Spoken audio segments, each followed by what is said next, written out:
Hi எல்லாருக்கும் வணக்கம். எப்படி இருக்கீங்க? இன்னைக்கு நம்ம வந்துட்டு மெக்சிகோ கண்ட்ரில இருக்கோம். மெக்சிகோ கண்ட்ரில நம்ம எங்க இருக்கோம் அப்படின்னா கேன்குன் அப்படிங்கிற ஒரு சிட்டில வந்து இருக்கோம்.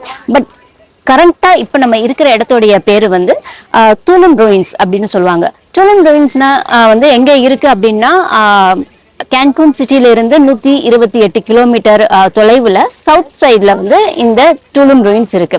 அது என்ன டூலும் ரூயின்ஸ், என்ன அது, என்ன ஸ்பெஷல் அப்படின்னு நீங்க கேட்டீங்கன்னா இதுக்கு பின்னாடி வந்துட்டு ஒரு ஹிஸ்டரி இருக்கு. அது என்ன நான் சொல்றேன் இப்போ. டூலும் அப்படின்னா வந்து வால் இன் மாயா அப்படின்னு அர்த்தம்.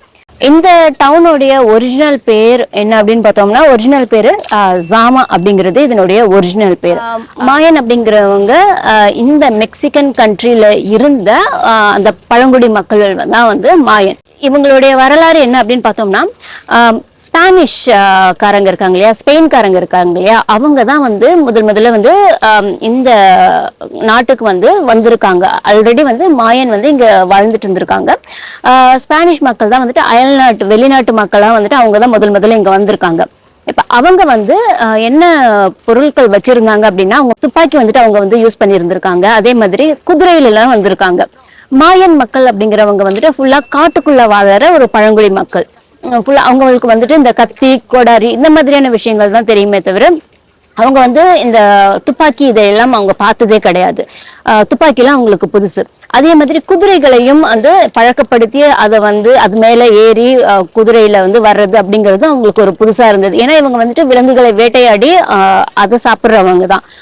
அவங்களுக்கு வந்துட்டு இந்த மாதிரி இந்த குதிரையில வர இந்த கல்ச்சர், அப்புறம் வந்துட்டு அந்த துப்பாக்கி எல்லாம் வச்சிருக்கிறது, இதெல்லாம் பாக்குறதுக்கு வந்து ரொம்பவே வித்தியாசமா இருந்தது, பிரமிப்பா இருந்தது, ஆச்சரியமா இருந்தது. சோ அதுல இவங்க வந்துட்டு ரொம்ப இன்ஸ்பயர் ஆயிருக்காங்க. மாயன் மக்கள் என்ன பண்ணிருக்காங்க அப்படின்னா, அந்த ஸ்பானிஷ் மக்களை இவங்க வந்து தங்கம் நிறைய கொடுத்து வரவேற்றிருக்காங்க. அப்போ வந்து இந்த ஸ்பானிஷ் மக்கள் என்ன அதாவது அந்த ஸ்பானிஷ்காரங்க இருக்காங்க இல்லையா, அவங்க என்ன நினைச்சிருக்காங்க அப்படின்னா, நீ வரவேற்கிறதுக்கே வந்து இவ்வளவு தங்கம் கொடுக்குற அப்படின்னா உங்ககிட்ட வந்து எவ்வளவு தங்கம் இருக்கும் அப்படின்ட்டு அவங்க முடிவு பண்ணி மாயன் மக்களை வந்துட்டு அழிக்க ஆரம்பிச்சிருக்காங்க.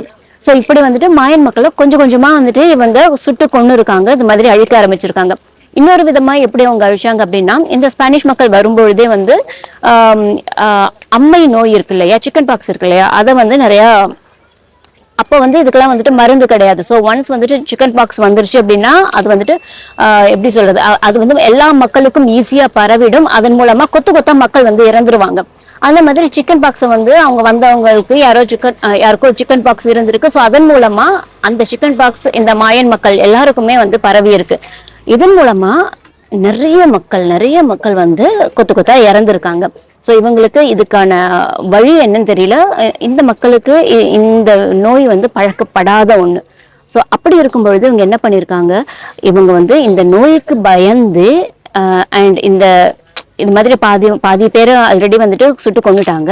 பாதி பேருக்கு இந்த மாதிரி நோயை பரப்புறதுனால இவங்க பயந்து இந்த இடத்தை விட்டு அவங்களுடைய பூர்வீகத்தை விட்டு புலம்பெயர்ந்துட்டாங்க. அப்படி இந்த மாயன் இனமே முழுதா அழிக்கப்பட்டிருக்கு.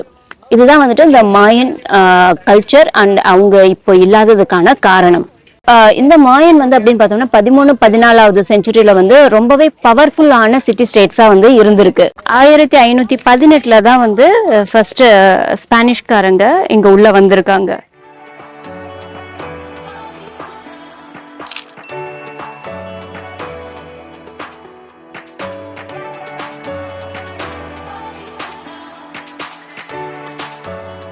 இப்ப இங்க பாக்குறீங்க இல்லையா, இதுதான் வந்து என்ட்ரன்ஸ். இது என்ட்ரன்ஸ் வந்து ஏன் இவ்வளவு சின்னதா இருக்கு அப்படின்னு பார்த்தோம்னா, சோ மாயன் மக்கள் வந்து ரொம்ப குள்ளமானவங்களாம். அதனால வந்து என்ட்ரன்ஸ் வந்து இது மாதிரி சின்னதா இருக்கு. இதுக்கு மேல வந்து கொஞ்சம் கட்டியிருக்காங்க. இங்க வந்து கட்டியிருக்காங்க. பட் அது வந்து இப்படி பாழடைஞ்சு போயிடுச்சு அப்படின்னு சொல்றாங்க. அண்ட் இந்த சைடு நீங்க பாத்தீங்க அப்படின்னா, இந்த சைடு இருக்கிறது வந்து கடல், இங்க இருக்கிறது வந்துட்டு கரிபியன் கடல். ஸோ இந்த சைடுலாம் பார்த்தோம் அப்படின்னா, இந்த சைடு கடல் கிடையாது. இந்த சைடு வந்துட்டு வேற ஒரு இடம், இந்த சைடு வந்துட்டு வேற ஒரு இடம், இந்த சைடு வந்துட்டு வேற ஒரு இடம். ஆனா இந்த சைடு வந்துட்டு கடல். ஸோ அதனாலதான் வந்து இந்த துலும் வந்துட்டு என்ன சொல்றாங்க அப்படின்னா, இது வந்து தீபகற்பம் அப்படின்னு சொல்றாங்க. அதனால தீபகற்பம்னா பொதுவா என்ன, 3 பக்கம் வந்து தண்ணியாலும் ஒரு பக்கம் வந்துட்டு நிலத்தாலும் சூழப்பட்டது தானே தீபகற்பம் சொல்லுவோம். ஸோ அதுதான் வந்துட்டு இந்த துலும் வந்து தீபகற்பம் அப்படின்னு சொல்றாங்க. இப்போ இதுல வந்துட்டு இங்க ஸ்டோன்ஸ் வந்து நீங்க பாத்தீங்கன்னா, இங்க இருக்கிற எல்லா ஸ்டோன்ஸுமே, இவங்க கட்டியிருக்கிற எல்லா ஸ்டோன்ஸுமே வந்துட்டு நேச்சுரல் லைம் ஸ்டோன் அப்படின்னு சொல்றாங்க. இது வந்து ஒரு கோட்டை மாதிரியாங்க. அதாவது இது வந்து இந்த வால் வந்து அந்த கோட்டையோட வால் மாதிரியும் உள்ள இருக்கிறதெல்லாம் வந்துட்டு ஒரு கோட்டை மாதிரி இவங்க வந்து கட்டியிருக்காங்க. இங்க வந்து பார்த்தோம்னா ஒரு பீரியட்ல வந்து 1600 பேருக்கு மேல இங்க வாழ்ந்தது இல்லையா.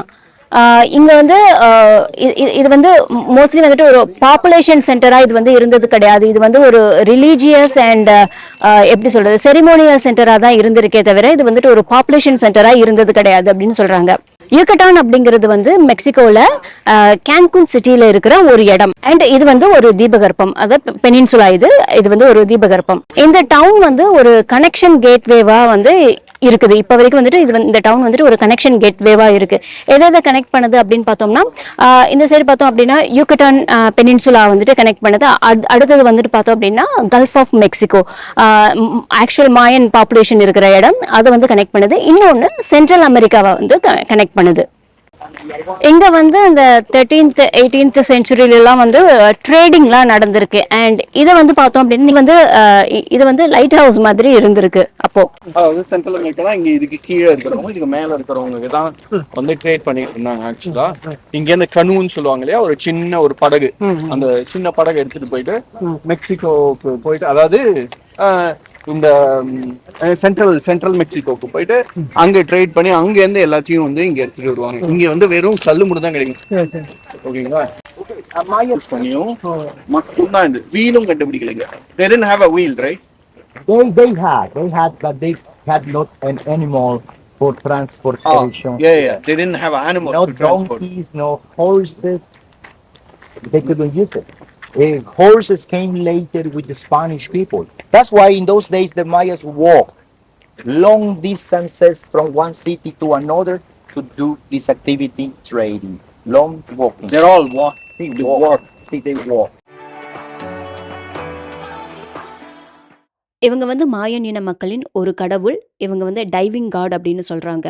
நீங்க இங்க பாக்குறீங்க இல்லையா இந்த சின்ன ஸ்கொயர், இங்க வந்து மார்ச் 21, ஜூன் 21, செப்டம்பர் 21, டிசம்பர் 21 இந்த 4 நாட்கள்லையும் மட்டும், அதாவது இந்த 4 நாட்களும் ஒரு சீசனும் ஆரம்பிக்கிற நாட்கள். இந்த 4 நாள்ல மட்டும் இந்த இடத்துல, அதாவது இந்த ஹோல் வழியா வந்து சன்லைட் படுமா. மாயன் மக்களுடைய கடவுள் என்ன அப்படின்னு பார்த்தோம்னா, கடவுள் வந்து மழை தான் கடவுள். அங்க ரெயின் தான் இவங்களுக்கு கடவுள் அப்படின்னு அதை நம்பிதான் வந்துட்டு இவங்க வாழ்ந்திருக்காங்க. Each shell the goddess of the fertility. Well, there are remains of colors inside too, red, blue and green. Look now the left corner of land. இவங்க தான் வந்துட்டு காட் ஆஃப் ஃபெர்டிலிட்டியா. ஸோ இவங்க வந்துட்டு அந்த ஒரு குழந்தைய பிரசவிக்கிற வகையிலேயே வந்துட்டு இந்த காடோடைய ஸ்டாச்சு இருக்குமா. இவங்க வந்து தன்னுடைய கூட பிறந்தவங்களையே கல்யாணம் பண்ணிக்கிற பழக்கம் இவங்களுக்கு இருந்திருக்கு. அதனால பிறக்கிற குழந்தைகள் குறைபாடோட பிறந்திருக்கு, அதே நேரம் பல நோய்களோடையும் பிறந்திருக்கு. இல்லையா, அதாவது அவங்களுக்குள்ளேயே கல்யாணம் பண்ணிக்கிறது. அதனால என்ன ஆகும்னா இவங்களுக்கு வந்து நிறைய வியாதிகள் வித்தியாசமா இருப்பாங்க. ஆளுங்களே வந்து இப்ப நிறைய ஃபிங்கர்ஸோட பிறப்பாங்க. நிறைய இங்க இருக்கிறவங்க வந்து அவங்க குறைபாடு இருந்துகிட்டே இருக்கு. அது வந்து அவங்க எப்படி பார்த்தாங்கன்னா, அவங்க வந்து வெளியில இருக்கிறவங்க எல்லாருமே வந்து இவங்களை கடவுளா பார்ப்பாங்க. ஏன்னா இவங்க வித்தியாசமா இருக்காங்க. ஆனா பிரச்சனை அவங்களுக்கு. அதே மாதிரி வந்து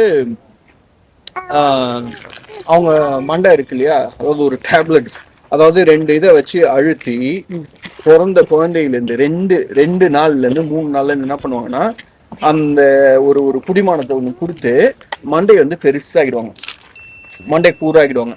நீங்க இந்த இந்தியானா ஜோன்ஸ் படம்லாம் பார்த்துருக்கீங்களா? ஸோ அப்ப என்ன ஆகும்னா ஸ்கல்லே எப்படி ஆயிடும், இந்த ஏலியன் மண்டை மாதிரி ஆயிடும். அப்ப வெளியில பாக்குறவங்களுக்கு வந்து இவங்களுக்கு வந்து ஓகே இவங்க வந்து டிஃப்ரெண்ட் அப்படின்ற ஒரு ஃபீல் கிடைக்கும்.